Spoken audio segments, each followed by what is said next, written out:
नमस्कार, जय माता दी। मैं हूँ आपके अपनी लाइफ डिज़ाइनर जीतू आचार्य।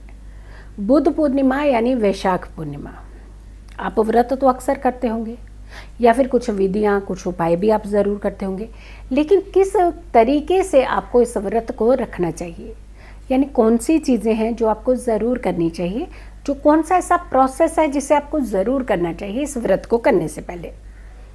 जैसे हम व्रत की बात करते हैं तो डेफिनेटली हम सूर्यास्त के बाद की ही बात शुरू कर देते हैं, यानी एक दिन पहले का जो सूर्य अस्त होता है उसी दिन से आपको प्रिकॉशन लेना शुरू कर देना चाहिए। सूर्यास्त के बाद आपको हैवी भोजन नहीं करना चाहिए। ज़्यादातर लोग क्या करते हैं, डिनर हैवी करने लगते हैं कि कल हमारा व्रत है, जबकि ऐसा नहीं करना चाहिए। सूर्य अस्त के साथ ही आपका व्रत का पालन शुरू हो जाना चाहिए और उसके बाद ही आप ये व्रत की सारी प्रक्रिया जो है वो कर सकते हैं।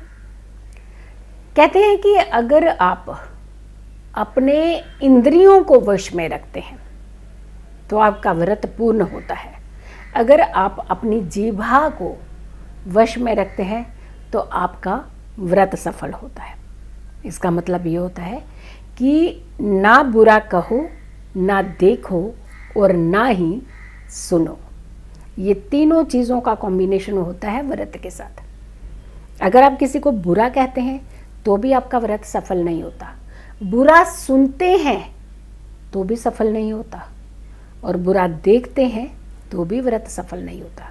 तो व्रती को हर चीज़ का, हर नियम का पालन ज़रूर करना चाहिए। सबसे पहले व्रती को स्नान ज़रूर करना चाहिए। बहुत सारे लोग मैंने देखा है कि स्नान करना पड़ेगा क्या, व्रत करना है तो। भाई, स्नान आपकी देह शुद्धि है और साथ के साथ आपकी आंतरिक विचारों की शुद्धि होती है। तो जब आप स्नान करते हैं तो आपका देह भी शुद्ध होता है और आपके मन शांत होने के कारण आपके विचार भी शुद्ध होते हैं। तो स्नान प्रक्रिया ये ज़रूर करनी चाहिए। फिर आती है बात कि जब हम व्रत करते हैं तो हमें किस तरीके के वस्त्रों का प्रयोग करना चाहिए। कोई भी रिपीट वस्त्र नहीं पहना जाता, और ना ही सिर्फ रिपीट वस्त्र में ये नहीं होता कि सलवार कमीज होगी, पैंट शर्ट होगी। जैसे महिलाएं क्या करती है, दुपट्टा काफ़ी पहले का निकाल के डाल लेती हैं, उसे नहीं धोएंगी, बाकी सारे कपड़े धो देती हैं।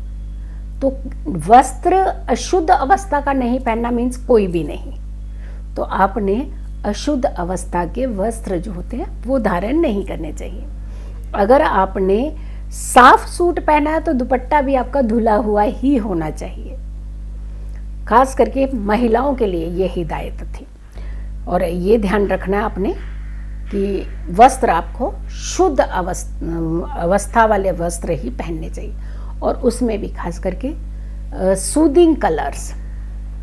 मन शांत करने के लिए, चित्त एकाग्र करने के लिए ही व्रत किया जाता है, कंट्रोलिंग के लिए व्रत किया जाता है। तो उत्तेजित रंग जो होते हैं उनका धारण नहीं करना चाहिए।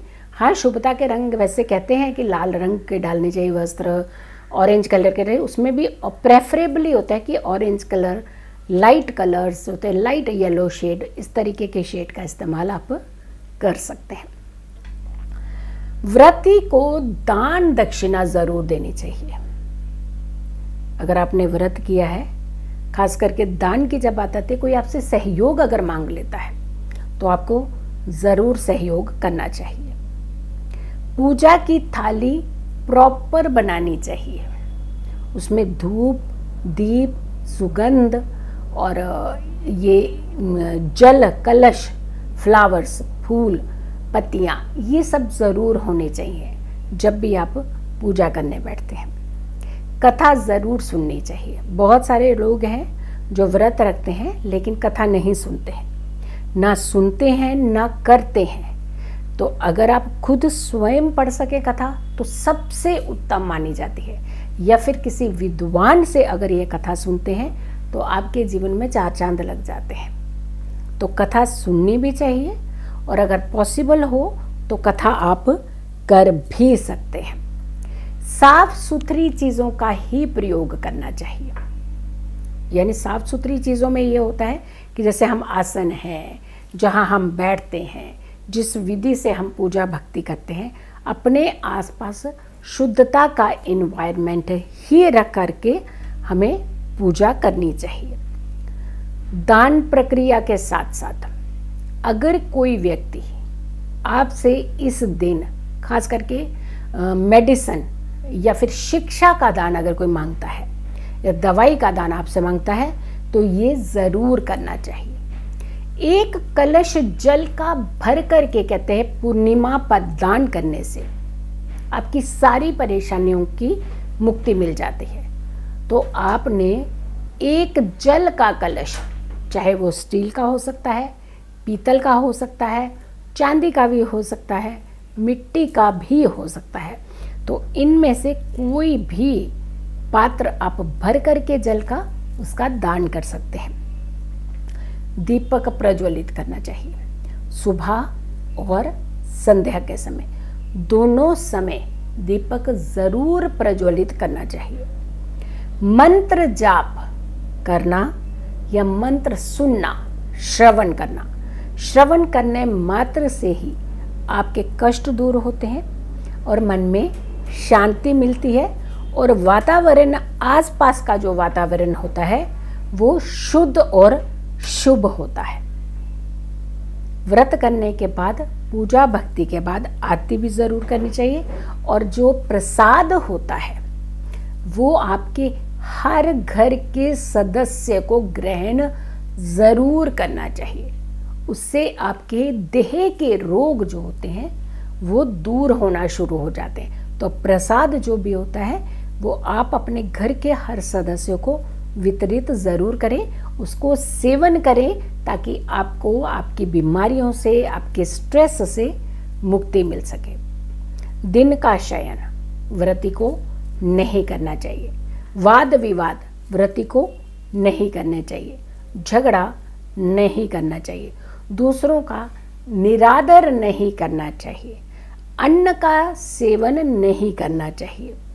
फलाहार व्रत सबसे उत्तम माना जाता है और ख़ास करके जब हम अन्न की बात करते हैं तो हम लोग बहुत भर भर के अन्न खा लेते हैं। तो हमेशा एकाग्र होकर के और जितना आपको लेथार्जिकपन ना आए उतना ही किसी भी चीज़ को ग्रहण करना चाहिए, उतना ही सेवन करना चाहिए। तो इन सारी चीज़ों का आपने ध्यान रखना है। अगर आप व्रत कर रहे हैं, पूर्णिमा का व्रत कर रहे हैं, तो इन सारी सावधानियों को ज़रूर अपनाएं। एक चीज़ और ज़रूर करनी चाहिए, वो आखिरी पड़ाव होता है, वो होता है चंद्रमा के दर्शन।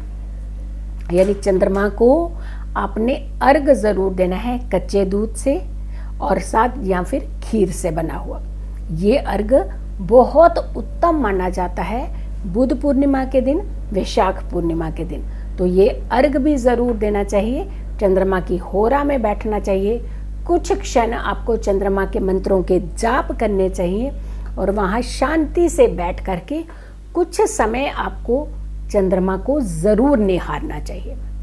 तो देखा आपने, व्रत तो आप करते हैं लेकिन नियमों का पालन करना आपके लिए बेहद ज़रूरी होता है। वीडियो को ज़्यादा से ज़्यादा लोगों तक ज़रूर पहुँचाइएगा। अगर आप लोगों ने अभी तक मेरे चैनल को सब्सक्राइब नहीं किया है तो ज़रूर कीजिए, वीडियो शेयर कीजिए और मेरी आने वाली हर वीडियो को आप ज़रूर देखें। खुश रहें, स्वस्थ रहें, पॉजिटिव रहें। पॉजिटिव रहते हैं तो हर समस्या से हम दूर रहते हैं। जल्दी हाजिर होंगे एक अच्छी वीडियो के साथ। तब तक के लिए नमस्कार, जय माता दी।